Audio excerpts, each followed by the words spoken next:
వ్యవహరిస్తున్నటువంటి BC సంక్షేమ శాఖ BC corporation chairman నూతి శ్రీకాంత్ గౌడ్ గారు ఈ కార్యక్రమానికి ముఖ్య అతిథులుగా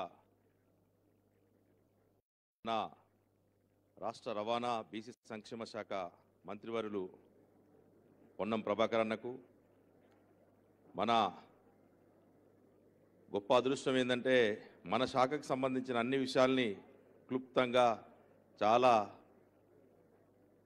పకడ్బందీగా అన్నీ అమలు చేస్తున్నటువంటి ప్రిన్సిపల్ సెక్రటరీ మన బూర వెంకటేశ్వర సార్ గారు, మిగతా పెద్దలందరూ కూడా వేదికను అలంకరించినట్టు అందరికి కూడా నా పేరు పేరు నమస్కారాలు.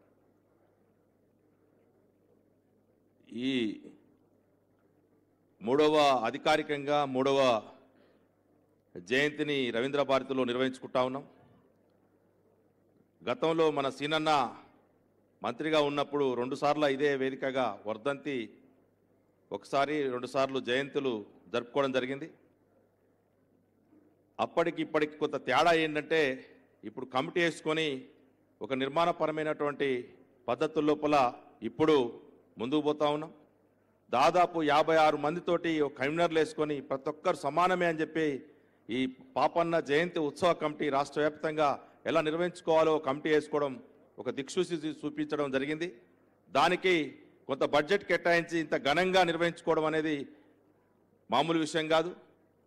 సీఎం రేవంత్ రెడ్డి గారు వస్తారని ఆశతో ఉన్నాం, మనకేమైనా వాగ్దానాలు వస్తాయేమని ఆలోచనతో ఉన్నాం. కానీ మొన్న అక్కడికి హాజరయ్యారు, కానీ ఈరోజు కూడా వచ్చుంటే కొన్ని సమస్యలు ఇక్కడే స్పష్టంగా ప్రకటన జరుగుతుందేమని ఆశించినాం.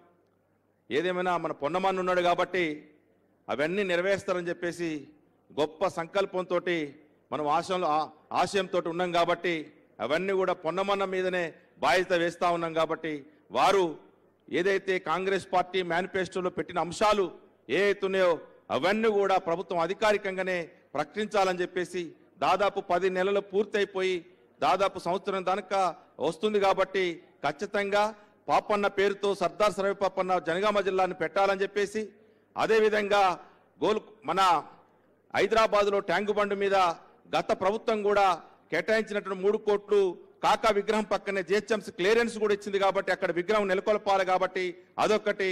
వైన్ షాపులలో మనకి 20% రిజర్వేషన్లు ఇచ్చి మొత్తం చాలా మందికి కల్లుగీత సొసైటీలకే వైన్ షాపులు బార్లలో కూడా రిజర్వేషన్ ఇస్తామని చెప్పేసి వాగ్దానం చేశారు.